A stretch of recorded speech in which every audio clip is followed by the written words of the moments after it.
ನಾಡಿನ ಕಲಾ ಪ್ರಪಂಚಕ್ಕೆ ತಮ್ಮ ಬದುಕಿನುದ್ದಕ್ಕೂ ದೊಡ್ಡ ಕಾಣಿಕೆಯನ್ನು ಕೊಟ್ಟು ಕನ್ನಡ ಚಿತ್ರರಂಗದ ಮುಖಾಂತರ ನಾಡಿನ ಜನಮಾನಸಕ್ಕೆ ಸಂಸ್ಕೃತಿ ಮತ್ತು ಕಲೆಯನ್ನು ಕೊಟ್ಟು ಹೋದಂಥ ಡಾಕ್ಟರ್ ಅಂಬರೀಷ್ ಅವರ ಪುತ್ಥಳಿಯ ಅನಾವರಣ ಕಾರ್ಯಕ್ರಮದಲ್ಲಿ ಸುಸೂತ್ರವಾಗಿ ಅರ್ಥಪೂರ್ಣವಾಗಿ ಜರುಗಿದೆ.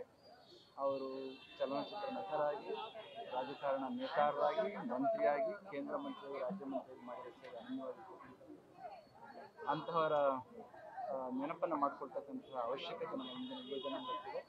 ಆ ಕೆಲಸವನ್ನು ಮಾಡಿರ್ತಕ್ಕಂಥ ನಮ್ಮ ಗೋಪಾಲಗೌಡ ಸಂಘಕ್ಕೆ ಮತ್ತು ಅಂಬರೀಷ್ ಅಭಿನಂದನೆ ಸಂಘಕ್ಕೆ ಧನ್ಯವಾದಗಳನ್ನು. ಸರ್, ಈಗ ಡಿ.ಕೆ. ಶಿವಕುಮಾರ್ ಒಂದು ಮಾತಾಡಿದ್ದಾರೆ ಸರ್, ಒಕ್ಕಲಿಗರ ಬಗ್ಗೆ ಮುಂದುವರೆತ ಹಡಿಯೋದು ಮತ್ತು ಸ್ವಾಮೀಜಿ ಮಾತಾಡಲಿ ಆಮೇಲೆ ನಾನು ಮಾತಾಡ್ತೀನಿ ಅಂತ ಹೇಳ್ತಾರೆ.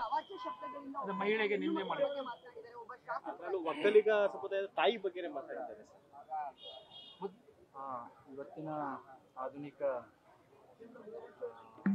ಡಿಜಿಟಲ್ ಯುಗದಲ್ಲಿ ಎಲ್ಲ ವಿಚಾರಗಳು ಎಲ್ಲ ಕಡೆಯೂ ಕೂಡ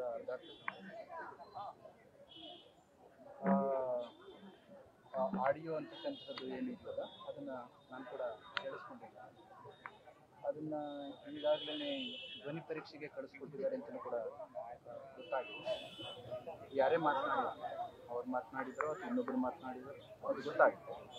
ಆದರೆ ಯಾರೇ ಮಾತನಾಡಿದ್ರೂ ಕೂಡ ಇಂದಿನ ನಾಗರಿಕ ಸಮಾಜದಲ್ಲಿ ಅದನ್ನು ಒಪ್ಪತಕ್ಕಂಥ ವಿಚಾರವೆಲ್ಲ ಖಂಡನಾರ್ಹವಾಗಿರ್ತದೆ.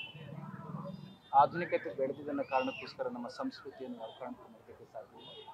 ಅದು ಕೇವಲ ಒಕ್ಕಲಿಗ ಸಮುದಾಯಕ್ಕೆ ಮಾತನಾಡಿದರೆ ಅಥವಾ ದಲಿತ ಸಮುದಾಯಕ್ಕೆ ಮಾತನಾಡಿದರೆ ಅನ್ನೋದು ಎಷ್ಟು ಮುಖ್ಯವೋ, ಒಟ್ಟು ಸಮಾಜದಲ್ಲಿರ್ತಕ್ಕಂಥ ಪ್ರತಿಯೊಂದು ಜನಾಂಗಗಳು ಕೂಡ ಅಷ್ಟೇ ಬಹುಮುಖ್ಯವಾಗಿರ್ತಕ್ಕಂಥದ್ದು. ಪ್ರತಿಯೊಂದು ಜನಾಂಗವನ್ನು ಕೂಡ ನಮ್ಮ ಸಂವಿಧಾನ ಒಪ್ಪಿಕೊಂಡಿರ್ತಕ್ಕಂಥದ್ದು. ಅದರಲ್ಲಿ ಕೂಡ ಬಹುಮುಖ್ಯವಾಗಿ ನಮ್ಮ ದೇಶದ ಅಸ್ಮಿತೆ ಅಂದರೆ ನಮ್ಮ ತಾಯಂದರು. ಅದಕ್ಕೆ ನಮ್ಮ ದೇಶವನ್ನು ಭಾರತ ಮಾತೆ ಅಂತ ಕರೀತಾರೆ.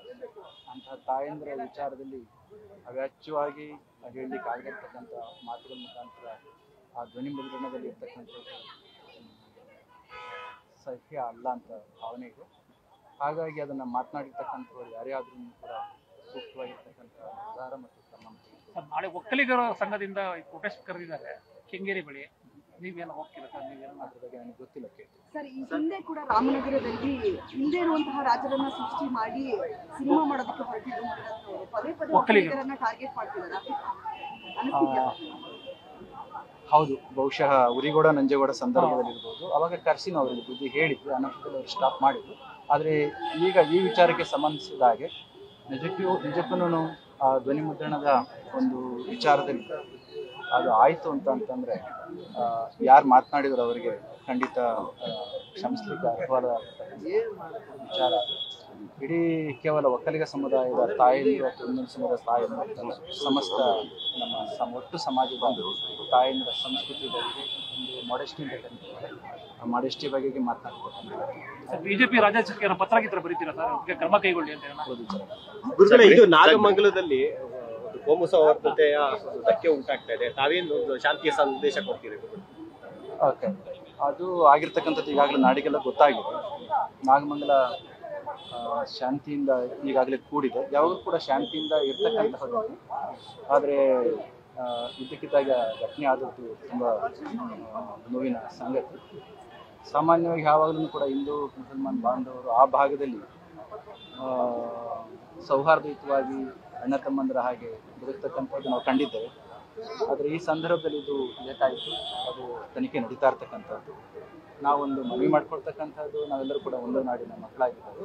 ಧರ್ಮ ಬೇರೆ ಆದ್ರೂ ಕೂಡ ಮನುಷ್ಯತ್ವ ಒಂದೇ ಇರೋದು. ನಮ್ಮೆಲ್ಲರೂ ಕೂಡ ಸಹಬಾಳ್ವೆಯಿಂದ ಸಾಮರಸ್ಯದಿಂದ ಬದುಕುವಂಥ ರೀತಿಯಲ್ಲಿ ಬದುಕೋಣ ಅಂತ. ಧನ್ಯವಾದಗಳು.